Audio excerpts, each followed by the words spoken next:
Hello, in this video I'm gonna show you how to install Firefox browser on your VIVO IQOO 5 Pro.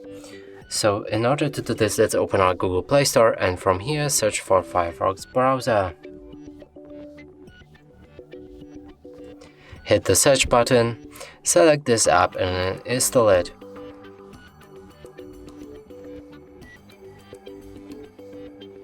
After installation process is complete, we'll be able to open our app.